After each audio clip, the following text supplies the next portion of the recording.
The internet has completely lost the plot thanks to Kate Middleton's less than subtle MIA status for months from the public eye. And now a few notable names have shared their biggest conspiracies about what's really going down with the royal family. The first being known as British funny man John Oliver. So, the Last Week Tonight with John Oliver host weighed in on the controversy during a March 12th appearance on Watch What Happens Live with Andy Cohen. Oliver, when asked, explains that he didn't really think much of the whole Kate disappearance thing, until the horribly edited Mother's Day photo came out. To quote him, "I was out. I thought, let's all just ignore this, we've moved on, until the Photoshop thing," Oliver said. Andy Cohen replied asking, "Isn't their motto never complain, never explain?" And then they have her explaining on Twitter? Oliver hit back with a conspiracy of his own, and a popular one at that. There is a non-zero chance she died 18 months ago, he speculated.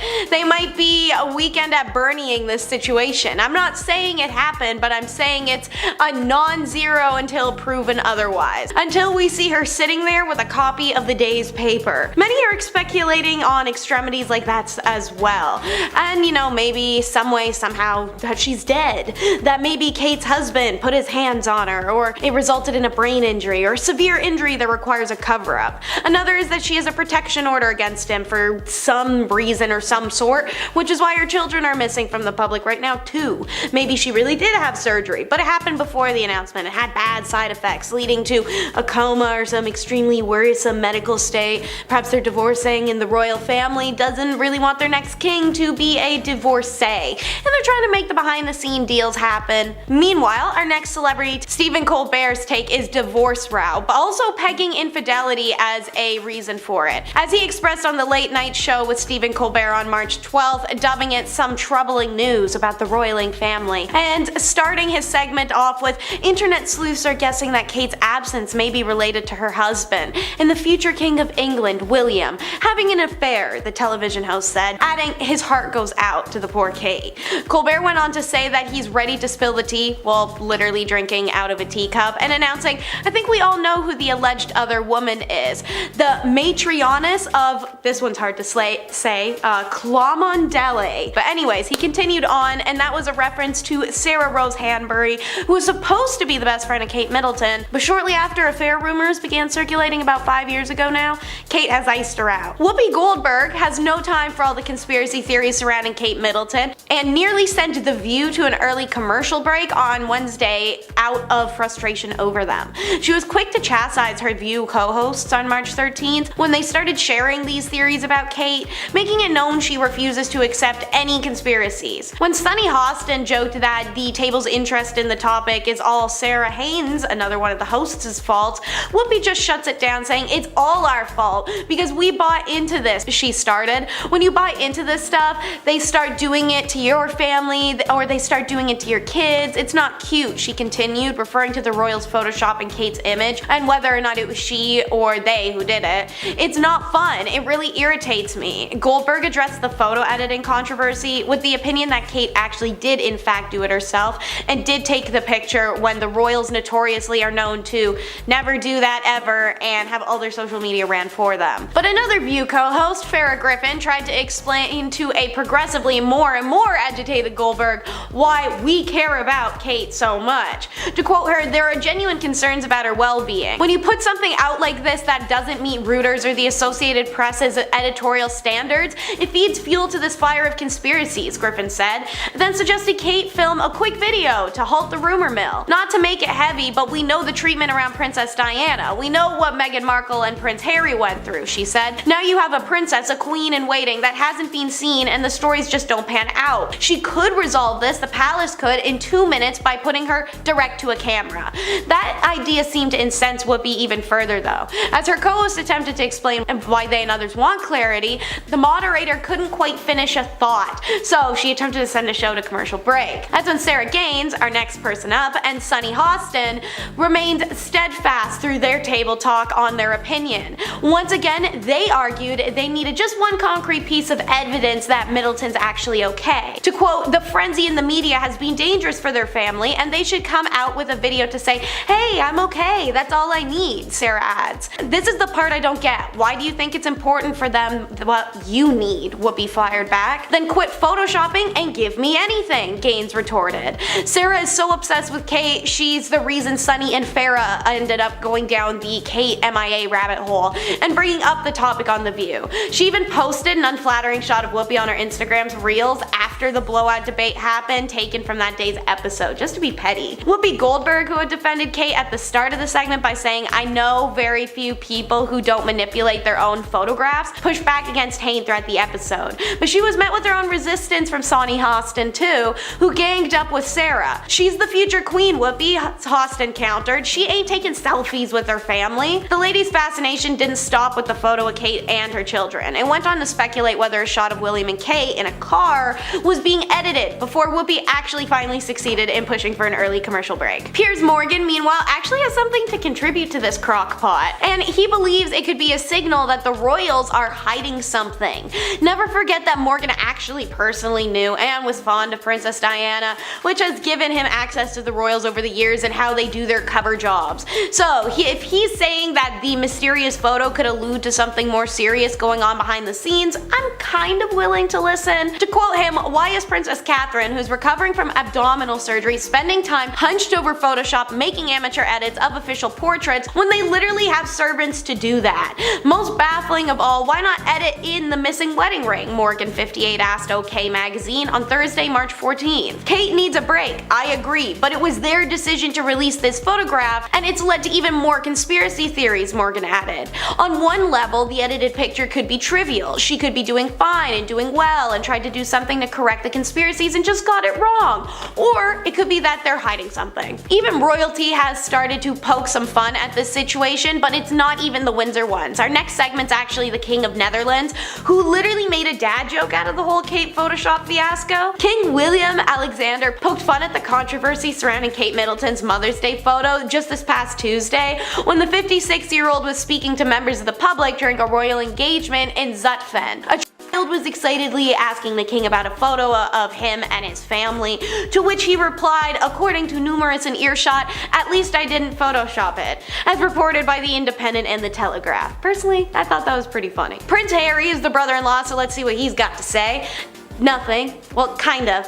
Earlier this week, a source claimed to be close to the couple and spoke on their behalf about Kate Middleton's viral Mother's Day Photoshop flop, telling Page 6 to quote, "This isn't a mistake Meghan would ever make." Also added that Harry and Meghan would have been annihilated if the situation was reversed, and said, "The same rules do not apply to both couples. This isn't a mistake that Meghan would ever make. She has a keen eye and freakish attention to detail." However, the Duke and Duchess of Sussex's official spokesperson pretty quickly refuted Page 6 source's statement while speaking with Newsweek. With respect to Page 6, that didn't come from us. But hey, that didn't mean it didn't come from a friend or employee who knows what's up anyways. Take it with a grain of salt.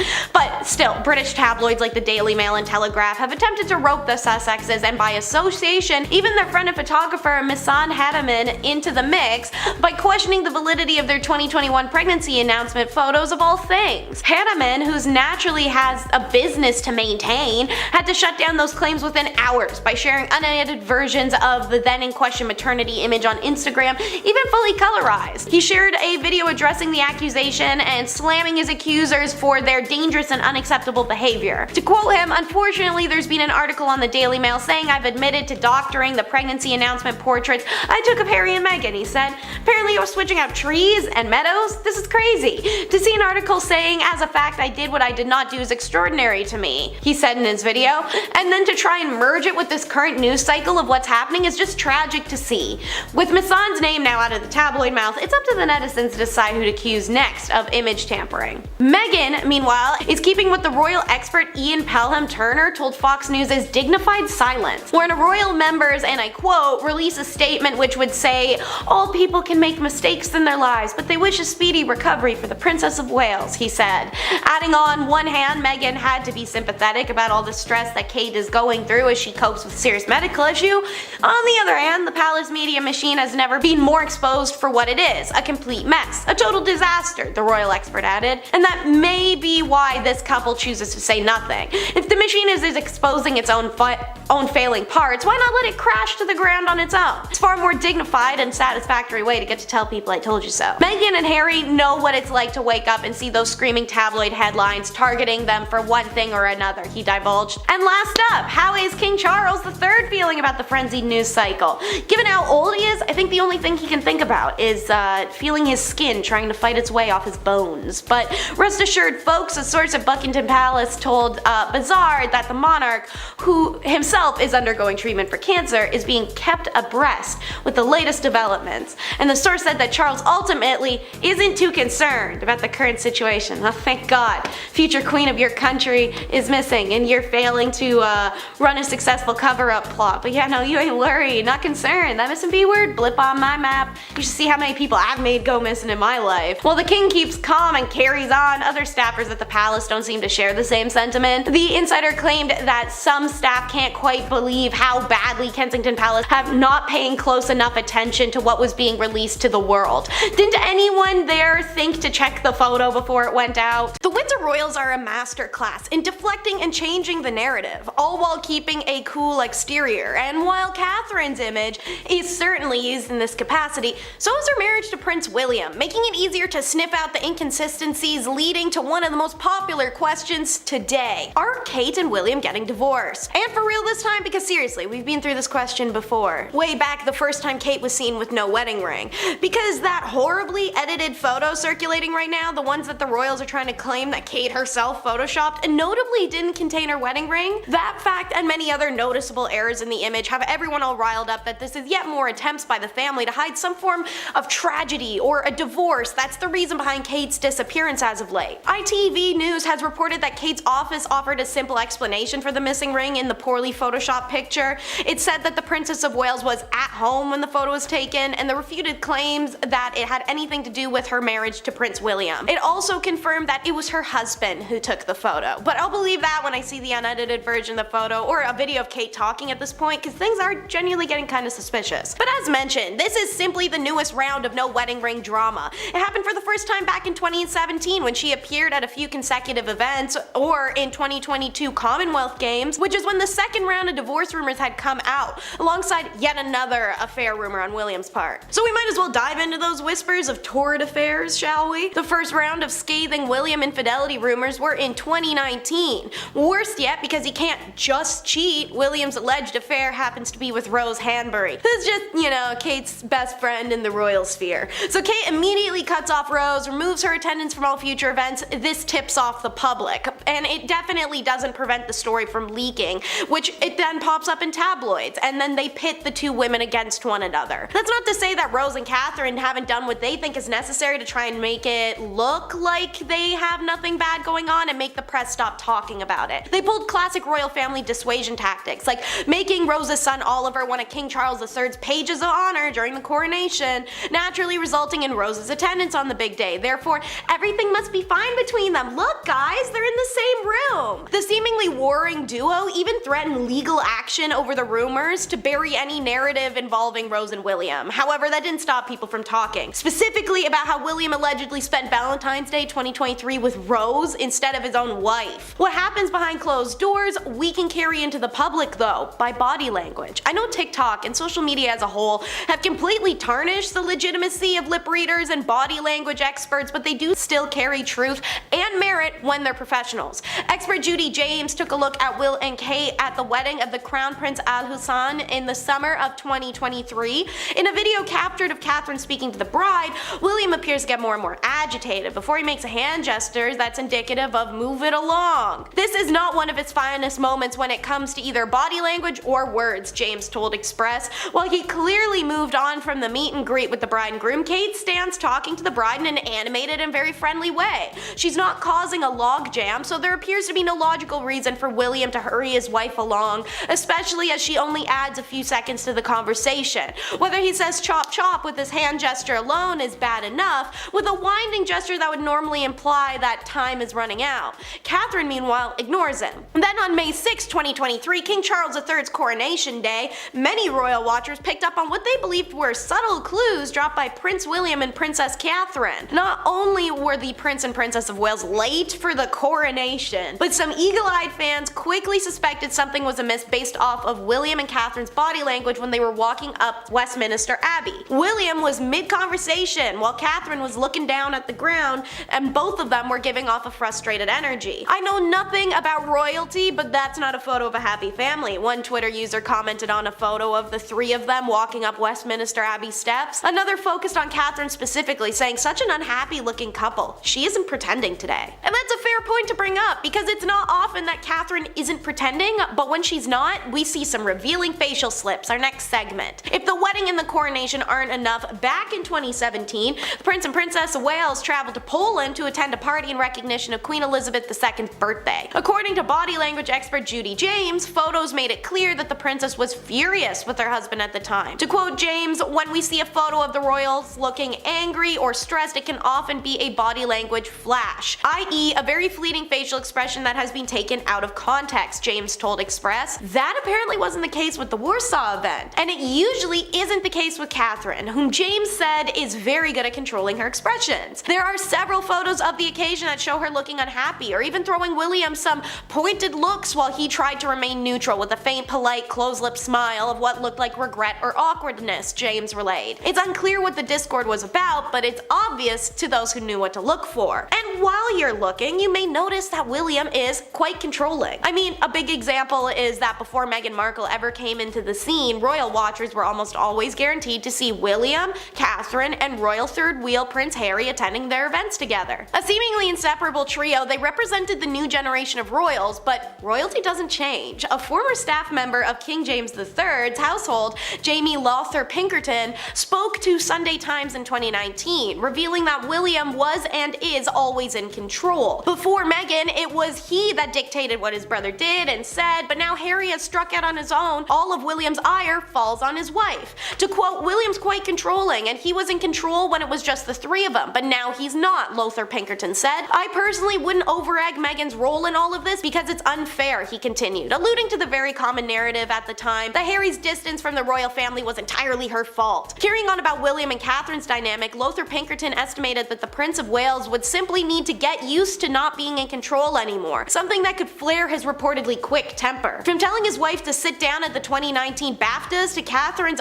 arguably obvious frustration with her husband on occasions, there's been a number of instances that have fueled rumor fire. Naturally, if Will feels terrible about losing his brother, let alone control of him, then Catherine's facing the brunt of his emotions. It makes sense that this couple has plenty of rumored disagreements over Meghan and Harry. Ever since Meghan Markle began dating Prince Harry, royal watchers have been speculating about what the other famous woman in the family really felt about the Suits actress. Now, of course, Prince Harry and Meghan have left the monarchy and left the relationship between the brothers in tatters, and William and Catherine reportedly disagree about whether to mend that relation. Kate has no desire to communicate with Harry nor Meghan, a source told Us Weekly. There has been too much that has happened and she's not ready yet. A source exclusively claimed to Radar Online that the Princess of Wales was incredibly offended by Harry's book contents as well, and became increasingly frustrated that William wouldn't defend them publicly. To quote, "Kate felt William should stick up for her more," the palace source told the outlet, yet William and the palace thought it was that saying nothing was best. William also, on the other hand, might want to actually patch things up with his brother. To quote, "William wants to extend an olive branch to Harry. It's a shocking about face,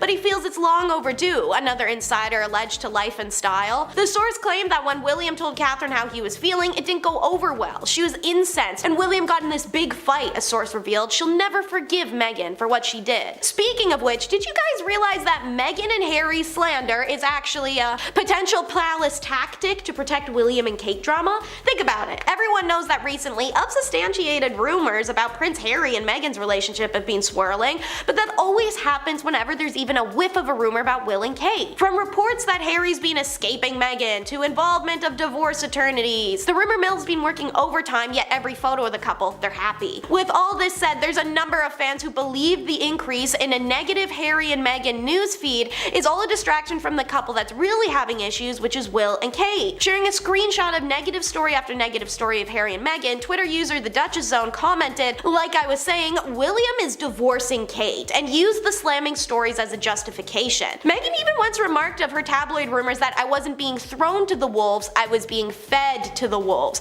indicating that far more went on behind closed doors. And let's not forget, Harry also said the palace was would lie on William's behalf when he sat down as part of his Netflix docuseries Harry and Meghan, and he addressed the press office tactics that targeted his wife and protected his brother. Though he didn't get too into specifics, Harry didn't mince his words when he said the palace was happy to lie and protect my brother. They were never willing to tell the truth to protect us. But yet, when you put the pairs side by side, you can also see how duty comes between them. Though the world reeled over the death of Queen Elizabeth II, it's almost more surprising to see will Kate, Meghan, Harry reunite. The two couples greeted mourners and took in memorial objects left in honor of the Queen. It presented an analytical moment for body language experts like Tanya Raymond. Commenting on William and Catherine's interaction, or lack thereof, Raymond concluded that their familiarity with one another couldn't have been more different to the overly affectionate Harry and Meghan, highlighting a particular moment when it appeared as though William ignored his wife while she waited for the car door to be opened. Raymond told Fox News Digital that William's not going to open the door because he knows there's somebody to open the door for her. For Meghan and Harry, it's more of an affection moment. This is a different kind of relationship, and this is also the relationship that you put out to the public. When it comes to the hand-holding, there's a difference between the two brothers. I think it suggests more of what William and Kate feel is appropriate and what Meghan and Harry feel comfortable with, Raymond continued. They know what they're supposed to demonstrate, so they do that. It's not about comfort. Demonstration is especially important to the controlling Will, who likes to exert power over others, leading to disagreements and defensives between this married pairing, whose worst interactions, according to the source who spoke to Quinn, come when they are in the presence of overbearing palace staff. Kate is very much the calm one, Quinn told the outlet. William is the one who's a bit hot-headed, but Kate is very level-headed. She's the one who'll pour oil on troubled water and go, let's not stir things up. When things blew out between Harry and William, the royal source told the Daily Mail that she treated the whole issue in terms of supporting her husband, who, while angry at some of what was being said and done, was largely just consumed with sadness about what was happening with his brother, the source claimed, before adding that Catherine had also been trying to focus on the well-being of her family's staff too. The insider continues that William flies off the handle at any sign of Kate being patronized and stamps that out very quickly. It's one of his triggers. Over the years, many people have come up with great ideas for her, but if they are put across even accidentally in a dismissive way, they've gotten a pretty short shrift from him. And his children are no stranger to Dad's short-tempered adamancy for the best either. Having attended the Royal and Regal Not-for-Normals Eton College, an insider alleged to OK Magazine his son George wanted to be just like his father, but that Princess Catherine, on the other hand, thinks sending their son to such a stuffy upper-crust institution goes against all their efforts to modernize the monarchy, the source claimed. Additionally, she doesn't want her son to be sent away to boarding school. It seems as if her family's being torn apart, the source said, noting Catherine's concerned Will want to send their other two children to boarding school as well. Against her wishes, Will's also had George begin to practice exams for Eton anyways. All in all, there's a lot of red flags. Control issues, public pressure, the royal palace constantly intruding on their lives, and if not them, it's the paparazzi. But the biggest is our last segment, anger issues. Harry is being vocal about his recent negative experiences within the royal family, while William is said to grow increasingly angry as he does. Who deals with this anger, however? According to an insider who spoke to Daily Mail, it's the Princess Catherine, who spends most of her time trying to contend with her husband's reported temper. This is where the rumors of domestic violence between the couple come into play, such as the ones implying Kate's current absence could be the result of some injury or even a protection order, but that's just speculation for now. But as it happens, Prince Will and Prince Kate are known for monumental arguments, in part thanks to Prince William's aforementioned short temper. According to royal author Tom Quinn, these arguments have allegedly gotten so bad that they have not only gotten violent, but they have resulted in the two not speaking for extended periods. They have had terrible rows where they throw things at each other. Of course, privately, Will and Kate, like all couples, fall out, row, shout at each other, and say unkind things, but Kate is an appeaser by instinct, and Will always gives way as he had more than enough emotional turmoil, divorce, and disruption as a child, Quinn claimed to the outlet. He also claimed Will has two pet names for his wife. One's normal, it's Babykins, but the other's Duchess of Doolittle, a condescending jab, as Quinn explained, supposedly William's way of referencing Catherine's lack of professional life before their wedding. Quinn also details in his book, thanks to a royal source, Will calls his wife darling when he's mad at her, but he does it through gritted teeth or with a tone of frustration or extreme coldness. That's a terrifying dichotomy, but one some of us know. Coming at number 10, we have William attacks Harry. Prince Harry has said that he saw red mist in his brother Prince William's eyes when his older sibling allegedly attacked him during a confrontation over the younger Duke's relationship with Meghan Markle, with this being one of several revelations the Duke has made in his new book Spare. Harry would allege that the Prince of Wales grabbed him by his collar before ripping his necklace and knocking him to the ground. This would happen after William had called the American actress difficult, rude, and abrasive. While Harry has explained that the incident happened all so fast, the incident would cause Harry to land on a dog bowl that would crack under his back, and pieces of the bowl would then cut into Harry in the process. With Harry lying on the floor for a moment, feeling dazed, he then got up onto his feet and told his brother to get out. The incident is said to have taken place at Nottingham Cottage back in 2019 when Harry was living there, and it started when William arrived to complain about Meghan. And now it's starting to make a whole lot of sense on why Meghan and Harry skipped out on spending Christmas with the royal family that year. Coming at number 9, we have Diana hid for years.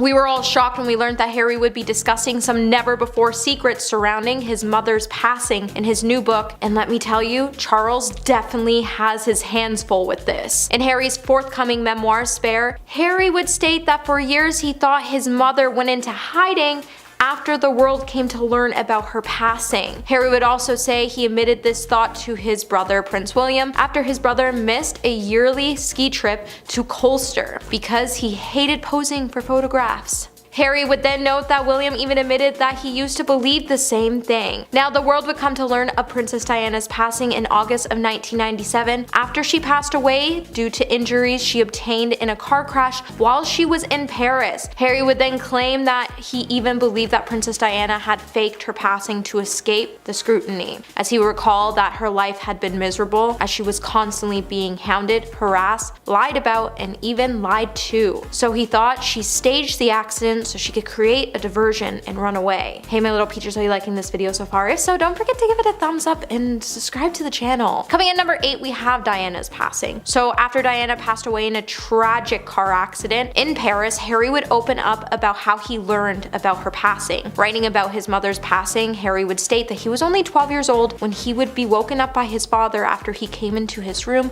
and sat on Harry's bed while putting a hand on his knee. According to the Duke, Charles then said, "My dear son, Mom has been in a car accident. There have been complications. Mom has been seriously injured and has been taken to hospital. My dear son."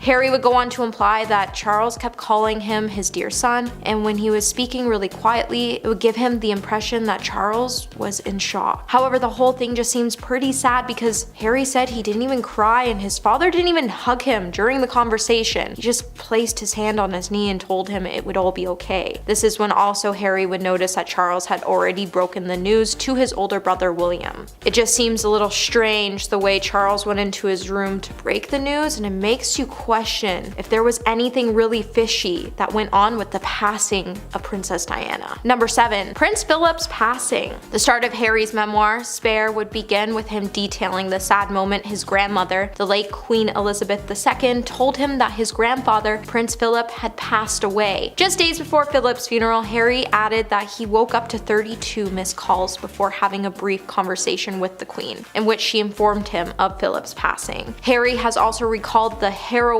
conversation in which the late monarch said, "Harry, grandfather has passed away." Prince Harry has also described the moment he was told of Prince Philip's passing and how he turned up to Fogmore Gardens in Windsor after Prince Philip's funeral. He would also state it was at this moment alone he would reflect on how sad it was. Fogmore Cottage was to be his and Meghan's home for life before they left royal duties behind. Harry was among 30 attendees at Prince Philip's funeral service in Windsor in April of 2021, as the lockdown restrictions at the time meant a strict limit on the number of people that were allowed to attend. Number 6, William and Kate approved the Halloween costume. Another royal bombshell moment Harry exposed in his memoir is that Prince William and Princess Kate were actually the ones who encouraged him to wear the infamous German uniform he donned at a 2005 costume party for Halloween. Harry recalled the decision to wear the uniform was the biggest mistake of his life in his 2022 Netflix docuseries, Harry and Meghan. When Harry recalled picking up the offensive grab in his upcoming memoir, Spare, he would say, "I went up and down rows, sifting through racks, seeing nothing I liked. With time running out, I narrowed my options to tow a British pilot's uniform and a sand-colored German uniform with an armband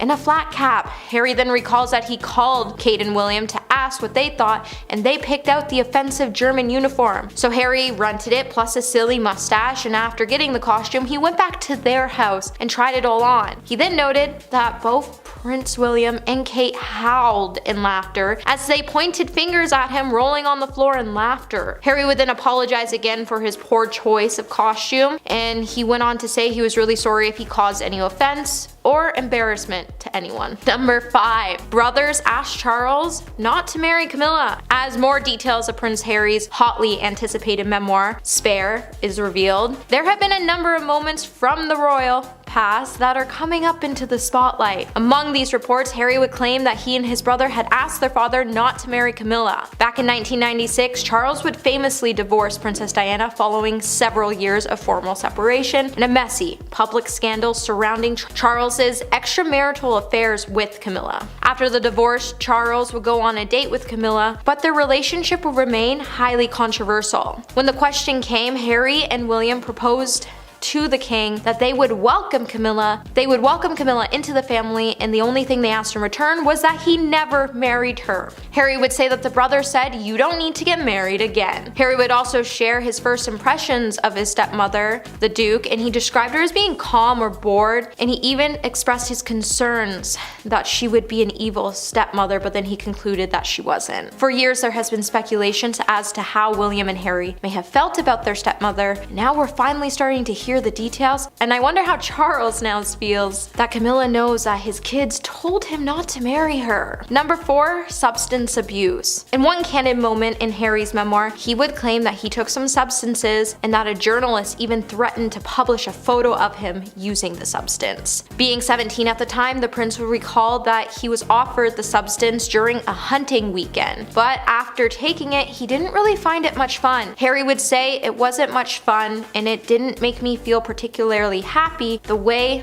the others seemed to. But it did make me feel different, and that was my main goal, to be different." Harry admitted when he was 17 he was pretty much willing to try anything that would upset the established order. However, the prince would then describe the incident as being one of the biggest mistakes of his life, and he also felt so ashamed after doing the substance that all he wanted to do afterwards was make things right. Later in the memoir, Harry would even detail how a journalist would threaten to expose him using the substance, and that they would publish a photograph of the Duke using it. For the journalist eventually admitted that the photo didn't even exist. Number 3. Camilla leaks stories. Prince Harry has accused Queen Consort Camilla of engaging in a campaign to get closer to the crown by marrying Prince Charles. Alongside this, Harry has also accused her of leaking stories to the press about Harry and their first meeting. Harry has also alleged that Camilla sacrificed him to improve her own public image. In his book, Harry would claim that Camilla campaigned for her marriage to Charles in 2005 so that she could potentially become queen. And while Harry and William wanted to promise their father they would welcome her into the family, Charles would not respond to their request that he would never marry her. In one of the most explosive extracts of the book, Harry would go on to accuse his stepmother and Angela Kelly of leaking stories to the press that included details of the hunting trip he went on in Germany,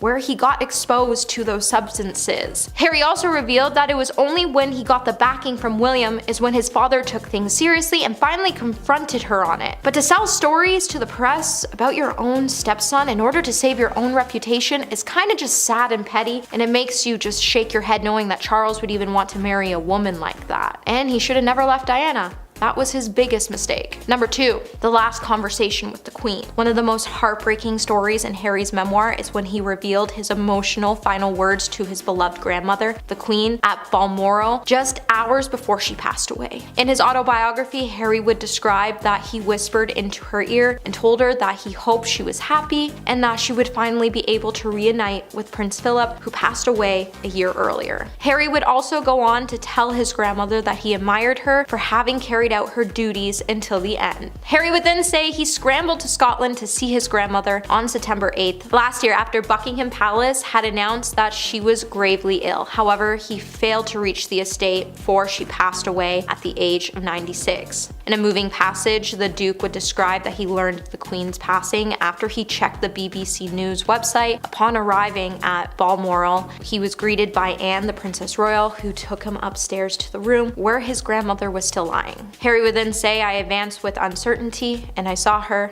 I stayed still watching her carefully for a good while." And that's when he whispered in her ear. And while Harry's last words to the Queen definitely made majority of us cry, it proves that even after everything, his heart remained pure, and he would always serve even if he wasn't a part of the royal family any longer. Coming at number 1 today, we have Prince William, the arch nemesis. Now, we all knew the rift between Harry and William was pretty bad, and I don't think any of us really realized how bad the rift between the two brothers really was. As siblings fight, that's natural, but to claim your sibling as your enemy is something you only really see in Disney movies. In Harry's memoir, Harry will refer to Prince William as his beloved brother and arch nemesis. When questioned about the quote in a clip from an interview with Good Morning America with anchor Michael Strahan, Harry would hold nothing back. In the interview, when the quote came up, Harry would explain that there was always going to be competition between the two brothers. Harry would then go on to explain the strong words he had by saying, "I think it really plays into, or was played by, heir." He went on to refer to Prince William's role as future king while he moved down the line of succession as Prince William and Kate had children. While Harry never wanted things to get to where they are today, all he wants at the end of the day is a family and not an institution. Number 10. Harry's misconduct. Back in 2005, Prince Harry attended a costume party dressed as a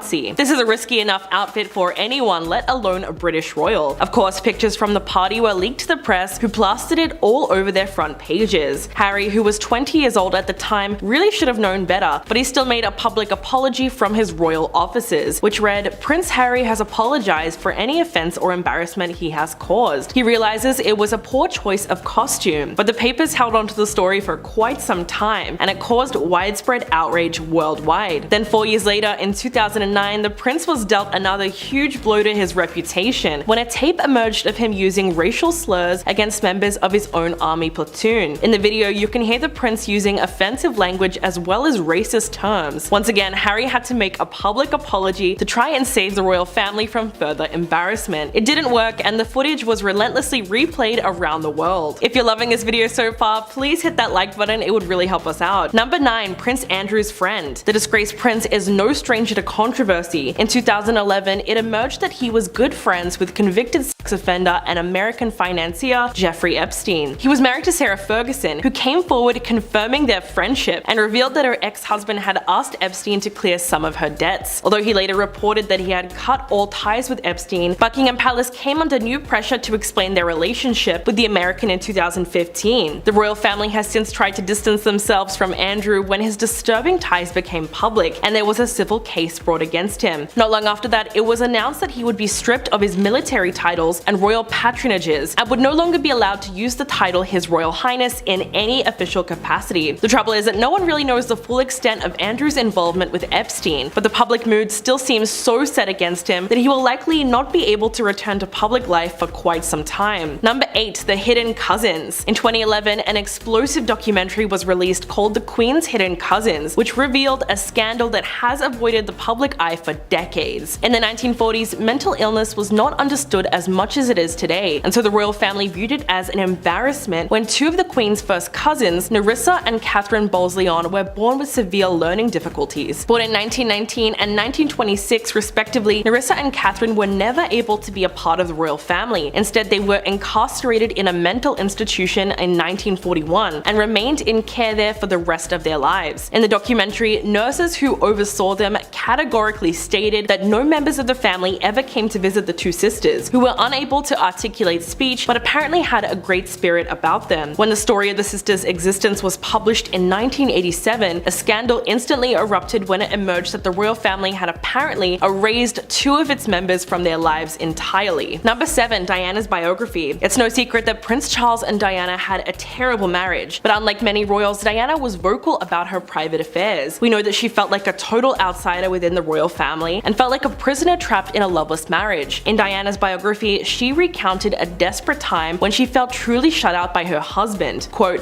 "Charles said I was crying wolf. I said I felt so desperate I was crying my eyes out, and he said, I'm not going to listen, you're always doing this to me. I'm going to go riding now. So I threw myself down the stairs." She ended up falling right at the Queen's feet, and as it turns out, Elizabeth and Charles had nearly polar opposite reactions to her cry for help. According to Diana, the Queen comes out absolutely horrified, shaking, she was so frightened. Diana said that she was quite bruised around the stomach, but when Charles came back from riding, he just dismissed the whole incident and carried on out the door. Number 6. The hospital incident. Charles has always had a bit of a rocky relationship when it comes to being a father to his two sons William and Harry, although nothing really displayed his attitude as a parent more than the hospital incident in 1991, when an 8-year-old Prince William underwent emergency surgery for a skull fracture. The little prince was hit on the head with a golf club while playing with schoolmates. The injury was so serious that he was kept overnight at London's Great Ormond Street Hospital following an hour-long operation. Princess Diana spent the night sleeping in a bed set up near William's room so she could look after her son, whereas Prince Charles took a different approach entirely. Rather than stay and comfort his wife and injured son, after a 15-minute visit, the prince left the hospital to go to the opera. It's no surprise that when Buckingham Palace was informed of the prince's decision to keep his previous plans but keep in touch with doctors, he was completely bashed by the tabloids. Number 5. Beatrice's boyfriend. The Queen's granddaughter, Princess Beatrice, is 9th in line for the throne now. She's well known for being a socialite and a philanthropist, but she has certainly made some sketchy dating decisions in the past. In 2006, when the princess was just 17 years old, she started dating an American playboy called Paolo. This relationship was very troubled. Not only was Paolo older than the teenage princess, but he had a dark past. Prior to his relationship with Beatrice, Paolo was arrested for the manslaughter of 19-year-old Jonathan Duchatelia. Well, apparently he decided to confront Paolo for disrespecting women at a party, so he got beat up. Amazingly, the manslaughter charge was dropped and reduced to a lesser charge, but he even broke the terms of his probation while dating Beatrice by taking a trip to the French Alps. Talk about red flags. But thankfully, their relationship didn't last long at all. Number 4. Princess Anne's marriage. As the only daughter of Queen Elizabeth II, Princess Anne's romantic life has been under a microscope since she was young, despite the fact that the princess lives a relatively private life away from the constant scrutiny that often follows a member of the royal family. She married Lieutenant Mark Phillips in 1973 at Westminster Abbey in a highly televised and anticipated ceremony, but their marriage was deeply troubled, and Phillips ended up having an affair with New Zealand art teacher Heather Tonkin. This resulted in a daughter being born in 1985. The marriage was in complete shambles, but struggled on for 4 more years before Princess Anne and Mark Phillips separated in 1989. The divorce was finalized a few years later in 1992. Interestingly enough, Anne remarried later that year, becoming the first royal divorcee since Henry VIII. Their wedding was much more reserved than the first one, with only 30 guests and no cameramen. And 30 years later, they are still happily together. Number 3. Margaret's heartbreak. Princess Margaret famously fell in love with Peter Townsend and was so dedicated to the man that she actually planned to marry him. But the relationship was doomed from the beginning, as he was 16 years older than her and already married with 2 children. While Townsend eventually divorced his wife in 1952, the Church of England's then strict rules about remarriage after divorce forced Margaret's hand. Under the Royal Marriages Act of 1772, the princess required the Queen's permission to marry before the age of 25. Although she had turned 25 that August, she still needed the Parliament's approval, and they had already made it clear that they would never offer her consent. She would have been able to marry him if she gave up her title and rights of succession, but Margaret was also aware that it would have never been allowed by the church either. She released a heartbreaking statement saying, "It might have been possible for me to contract a civil marriage, but mindful of the church's teaching that Christian marriage is indissoluble, I have resolved to put these considerations before any others." Number 2. Princess Diana's struggles. In 1992, Andrew Morton published his biography on the Princess of Wales, called Diana: Her True Story. It contained explosive details about Diana's eating disorder, something that was long rumored in the press but never covered this extensively. It turns out his source for it all was Diana herself, who passed the author confessional tapes. Quote, "The bulimia started the week after we got engaged and would take nearly a decade to overcome. My husband put his hand on my waistline and said, 'Oh, a bit chubby here, aren't we?' And that triggered off something in me and the Camilla thing. I was desperate." Diana revealed that she was driven to an eating disorder by being trapped in a loveless marriage and the pressure of being in the public eye. But her raw, candid confession sent shockwaves through the world at a time when eating disorders were rarely talked about openly. To have a global superstar do so and on such a stage challenged a major societal stigma. And coming in at number 1, Prince John. Born on July 12, 1905, Prince John was the youngest son of King George V, the Queen's grandfather. The young boy reportedly suffered from epilepsy, and the royal family was not particularly interested in having him live a very public life as a royal because of the stigmas behind the disorder. So they deployed a very familiar tactic to cope with what they thought would have been a scandal. They hid the child away from public view. Royal biographer Christopher Wilson has noted that some family trees completely completely leave out Prince John's name. He explained that if they feel they have somebody that isn't up to scratch, they want to write them out of the history books. And this happened in the case of Prince John. The moment that he died, we hear no more about him, which is incredibly sad but not unusual behavior when it comes to the British monarchy. And at number 10, brief separation. Kate and William first met in university while studying at St. Andrews. Will was first interested in Kate after he saw her walking the runway in a fashion event. But during their university days, the pair went through a separation that was almost the end of their relationship. Things started going south the summer of 2004, a year before graduation. The separation was documented in the book William and Harry Behind the Palace Walls. At this time, William told his friends he felt, quote, claustrophobic being with Kate. That summer, the pair decided to try separating to see if that would bring them closer. William went to Greece for a boys' trip while Kate spent time with her family. Insiders said that during the summer, quote, she was debating whether or not she should text or call him. She said how sad she was and how much she was missing William, but she never mentioned it after that. Kate was heartbroken when it was rumored that William started seeing other people during this break, but in the end, they ended up back together. And at number 9, Kate and Meghan feud. It's long been reported that Meghan and Kate do not get along, but it was never confirmed by either of the women until Meghan did her explosive Oprah interview. In November of 2018, a report from The Sun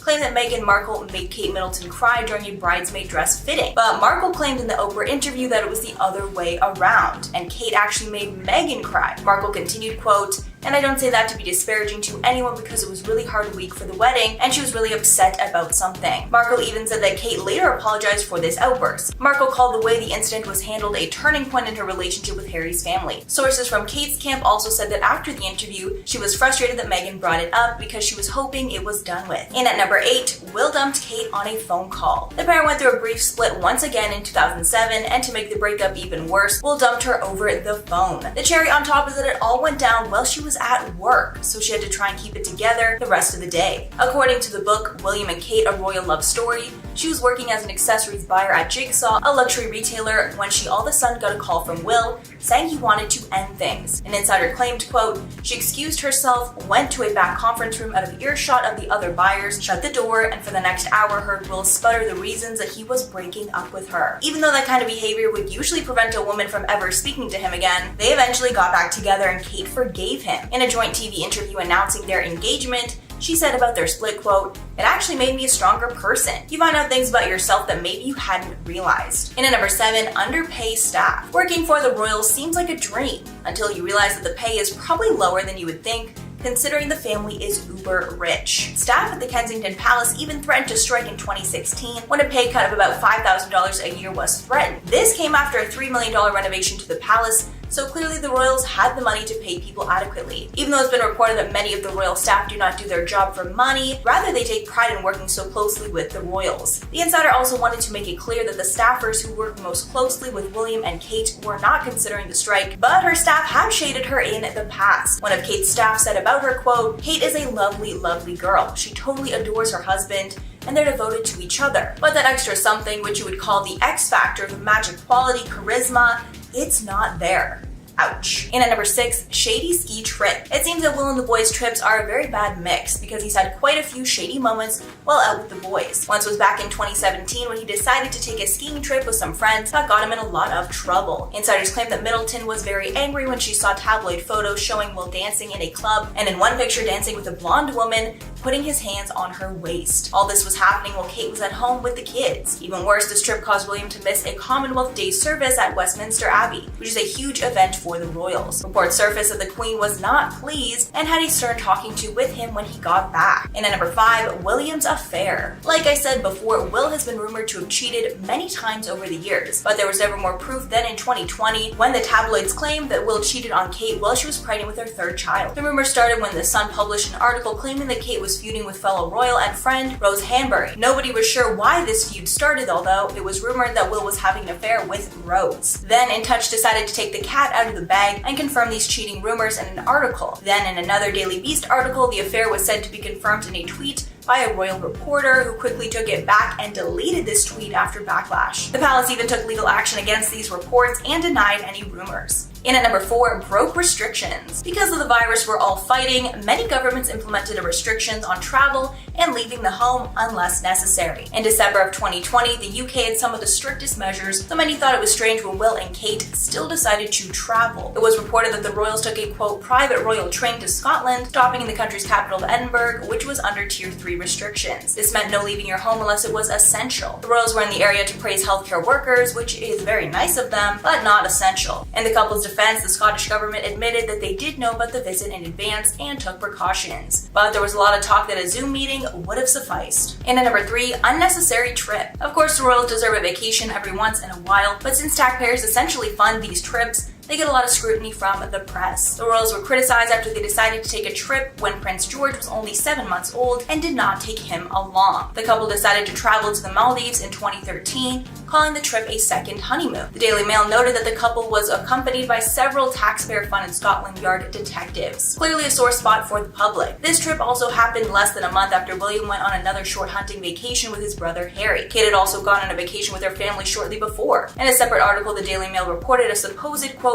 storm of protest by taxpayers who criticized the excessive trips. And at number 2, Kate and Meghan never friends. It was reported that as of March of 2021, Kate and Meghan had not spoken to each other in over a year, only meeting for functions where both women were attending. And now that the bombshell news that Kate made Meghan cry has been exposed, word share they will not be friendly anytime soon. The reason the feud started was because of tension between their husbands, Harry and William. A royal source said, quote, "There's real animosity that the brothers have towards one another, and that has spilled over to Meghan and Kate's relationship, making it very hard for them to be friends or even friendly. The two women are also reportedly very different and really don't have a lot in common." Even though during the Oprah interview Meghan claimed that she'd forgiven Kate, this reportedly made tensions even worse between William and Harry. A source said, quote, "William is very protective of Kate and can get very angry. For Meghan to name Kate in a negative light is worse than being attacked himself." And finally, number 1, secret names. Since this pair is so famous, they have decided to use secret names for each other during trips so they don't give away too many details to the public. Reportedly, the Duchess of Cambridge is known as Daphne Clark when she goes away, and the Duke goes by the alias of Danny Collins, according to the Express. Both of the initials of the fake names are DC, a nod to their true titles as Duke and Duchess of Cambridge. Apparently, Kate has more than one codename that she will use, but this one has been confirmed since she let it slip during a shopping trip in Wales in 2010, according to The Mirror. Coming at number 10, we have William attacks Harry. Harry has alleged in his much anticipated new memoir that his brother,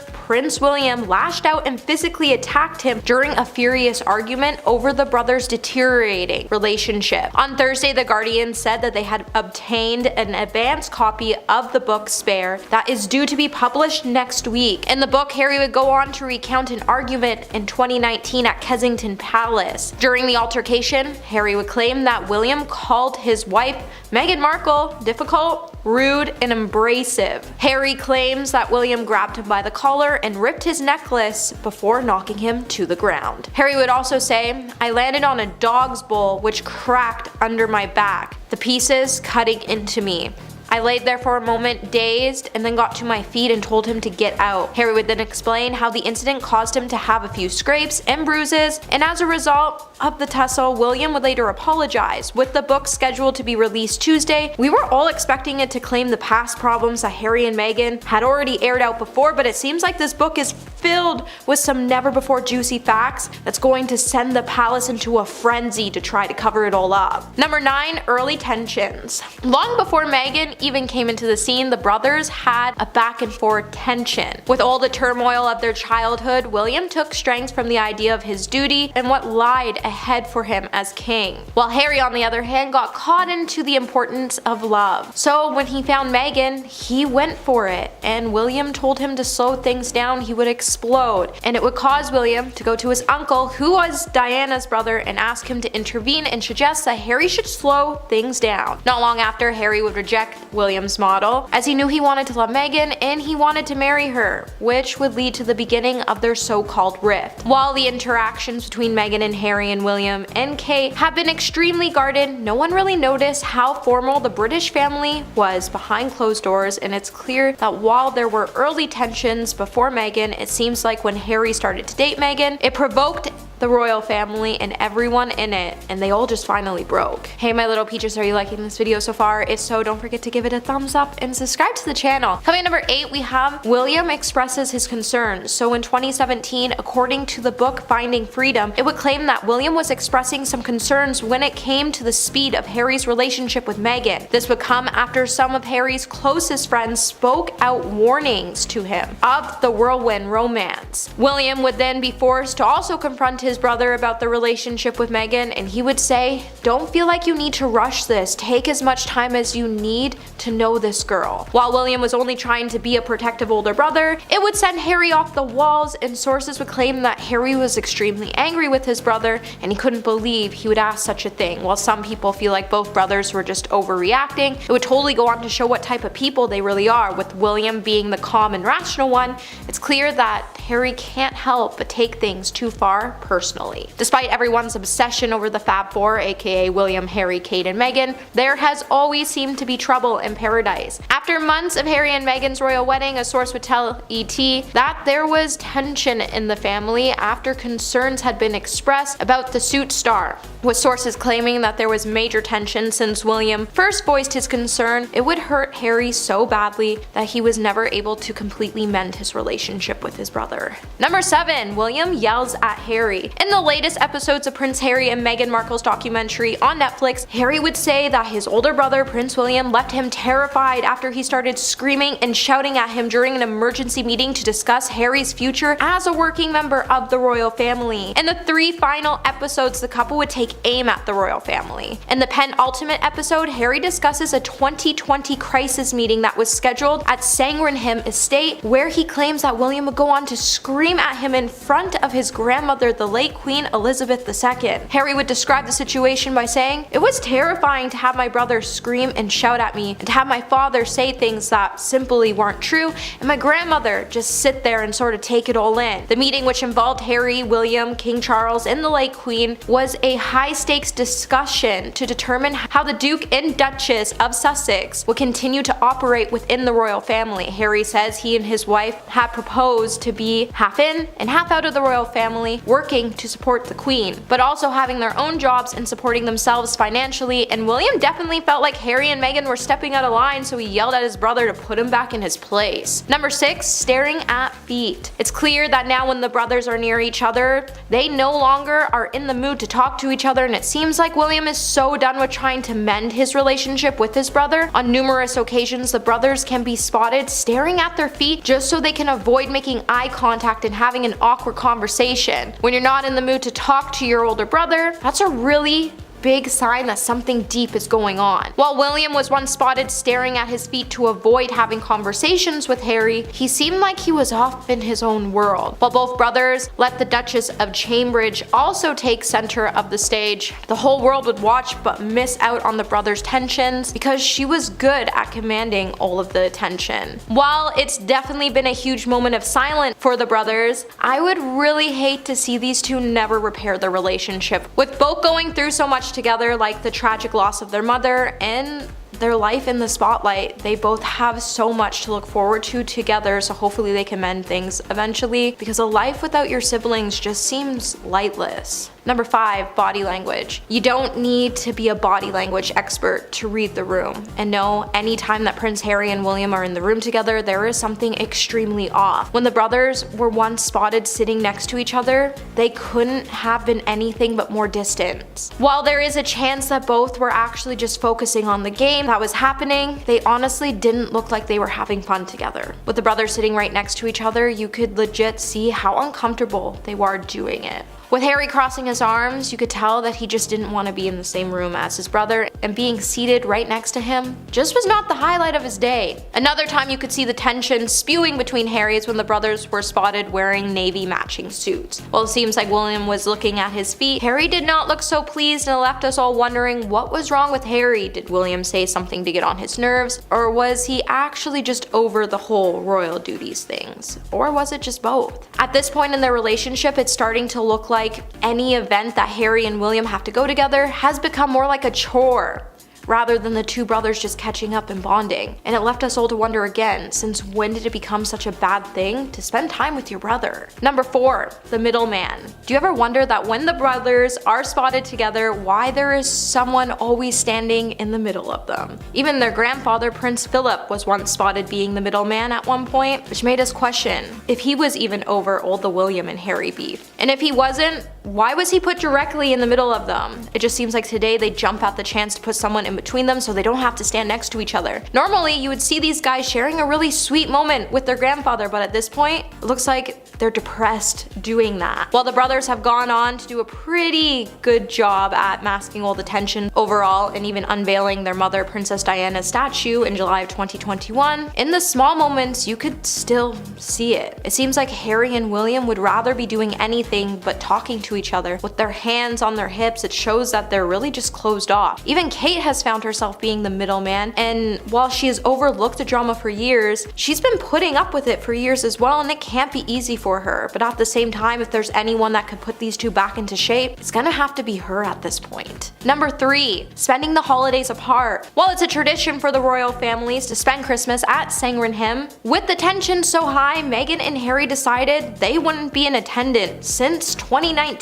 Instead, the couple has opted to spend the holidays with Meghan's mother. The decision to break the royal family Christmas tradition would come after it was much speculated that Meghan and Harry were planning to move to the US, and it was filled with rumors that the couple wasn't getting along with the Duke and Duchess of Cambridge. In Harry and Meghan, an African Journey documentary, Prince Harry at the time would address his relationship with his big brother. Harry would explain that inevitably stuff happens and they were brothers and they would always be brothers. Harry would say, "We're certainly on different paths at the moment. I'll always be there for him, as I know he'll always be there for me. We don't see each other as much as we used to because we're so busy, but I love him dearly." With the Duke and Duchess of Sussex stepping away from their duties they shared with the Duke and Duchess of Cambridge, it shows that the couple was having pressures, living in the spotlight as members of the royal family, and it's clear that the tensions between William and Harry may have led to this decision. Number 2, the press. Prince Harry has claimed that his brother, Prince William, has planted negative stories about him and his wife Meghan. This would come when both were working members of the family. Harry would describe the alleged workings of the royal family, different press teams in the 4th episode of the Netflix documentary Harry and Meghan, which dropped last month. Harry would say, "I have 30 years experience looking behind the curtain and seeing how the system works and how it runs. I mean, just constantly briefing about other members of the family, about favors, inviting the press in. It's a dirty game.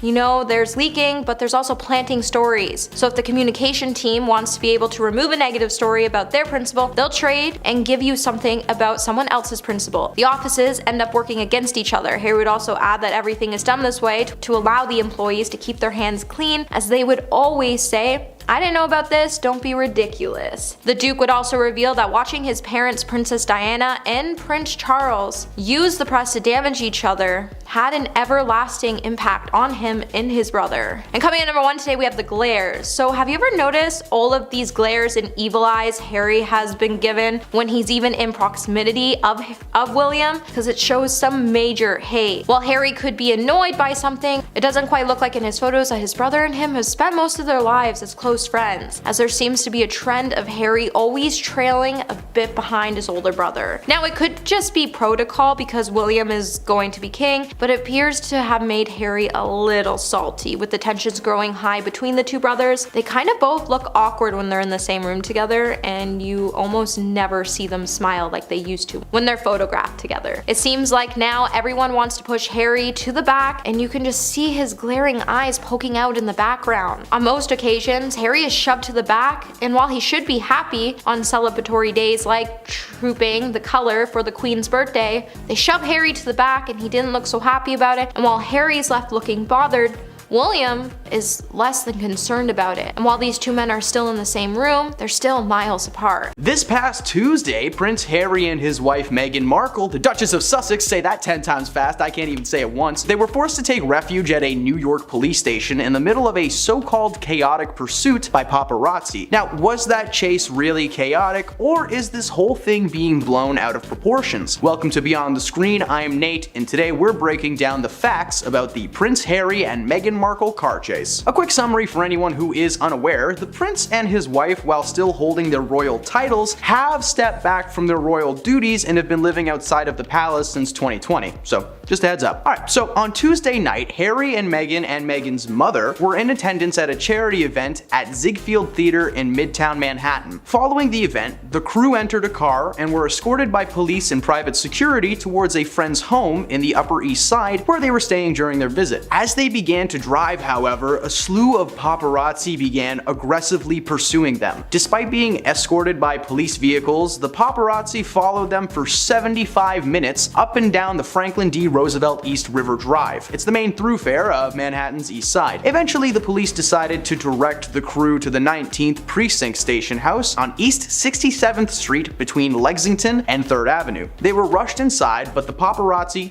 is patient. After about 15 minutes, they were able to sneak out into another car and get away without being followed. But at the station, the couple's team flagged down a taxi driven by Sunny Singh, a 37-year-old man from Queens, who shared that the royal couple weren't the first A-listers to enter his cab, but we'll get into that later. Singh drove the couple around the neighborhood for only 10 minutes before a large garbage truck pulled in front of them, blocking the way and giving nearby photographers enough time to converge around the vehicle. According to Sunny, the cameras started flashing as paparazzi appeared from seemingly nowhere. They just kind of popped in and out of the shadows. The moment was chaotic, but Singh was able to get them out of harm's way and back to the precinct. Upon return to the precinct, the couple were again met with a swarm of flashing lights and of course BO. Eventually they were able to get into another town car and were escorted to their friend's home. No paparazzi pursued, and they were safely brought home. When news first broke of this incident, many people involved with the so-called chase were confused by the phrasing that Harry used when describing the situation. So far, a spokesperson for the couple has claimed that this was a 2-hour high-speed chase resulting in multiple near collisions involving other drivers on the road, pedestrians, and 2 NYPD officers. He called this event a catastrophic car chase that came at the hands of a ring of highly aggressive paparazzi and recounts his own personal experience as harrowing. However, law enforcement seemed to push back against the notion that this event was near catastrophic, but conceded that the ride Tuesday was a bit hectic. According to Julian Phillips, the department's deputy commissioner of public information, said the officers assisted the private security team protecting the Duke and Duchess, but were met with several obstacles involving paparazzi and press. While they made it difficult for the NYPD to do their jobs, the ride was relatively easy. According to both the police and the cab driver Sunny Singh, the paparazzi maintained a safe distance from the vehicles that the couple were in, and they weren't pulling the stunts that you would see in movies. The Duke and Duchess ultimately arrived at their destination with no reported collisions, summonses, injuries, or arrests in any way, shape, or form. There is currently no reason to believe the police would counterclaim the stories of the royals, and there doesn't seem to be any sign that Sunny is some kind of a secret agent for the press. So why all these claims of chaos and destruction from the prince? Well, he spoke out yesterday and claimed that his fear was simply that history would repeat itself. For those of you who don't know, Harry's mother Diana died suddenly in 1997 following a car crash in Paris. Diana and her then partner Dodi Fayed, a film producer and son of billionaire Harrods owner Mohammed Al Fayed. The couple had come to Paris after spending more than a week together around the Mediterranean Sea, and that night they left Dodi's apartment in a Mercedes-Benz driven by Henry Paul, who was deputy head of security at the Ritz, and accompanied by bodyguard Trevor Rees-Jones.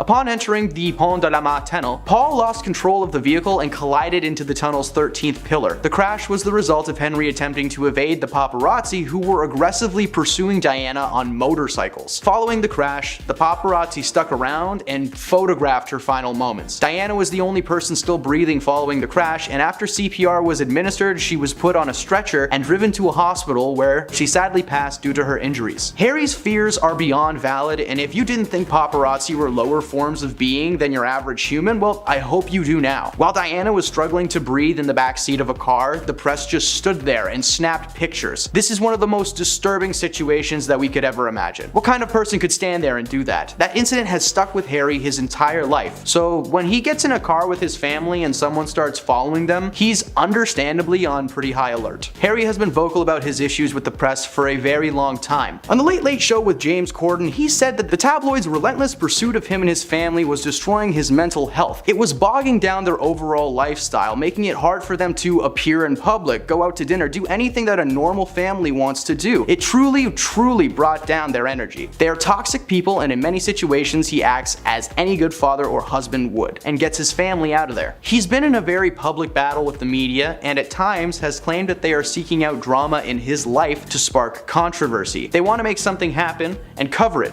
and if the Duke and Duchess won't do it themselves, then they're gonna make it happen. Since stepping down from the royal duties and moving to California in 2020, the lengths to which the paparazzi will go to get the latest scoop are ridiculous. Several outlets reported that Harry and Meghan have been involved in multiple lengthy privacy cases against multiple media outlets. This is a battle that has already been fought and won in the UK, however, in the 1990s. Since that time, the royal family in Britain are safeguarded against another chase situation like what happened with Diana, as anyone who works for media outlets or press are under strict rules and regulations when it comes to privacy, paparazzi, and the publication of images acquired through unethical means. Unfortunately for Meghan and Harry, those rules no longer apply to them, as they are no longer active members of the palace with royal duties. Not only does this mean that they aren't covered under the Privacy Act in the UK, but they also don't have access to palace privileges such as its security staff. This more than likely plays a large part in the overall anxiety that the royals no doubt feel as outsiders. Well, thankfully it's been reported that there is going to be a lot of footage being pieced together in the next few days, as various sources and security cameras have been found to have basically the entire timeline of the situation. So in the next few days we may have an update on the specifics of the event. While a lot was covered in this list, the reality of the situation is we don't actually know 100% what happened, what's going to happen, or the outlook for this couple. The only things that we do know are this. These are the actual facts. The Duke and Duchess were chased by paparazzi. They did have to hide in a police station to avoid them. They eventually made it to their destination with no incidents of any kind reported. The parts we don't know: was this actually a high-speed chase, or was it more of like a soft, stocky pursuit? Was the paparazzi being chaotic and reckless? Did the destruction that Harry claims took place in fact take place? Well, with any luck, we'll have all the answers and updates soon to share with all of you wonderful people.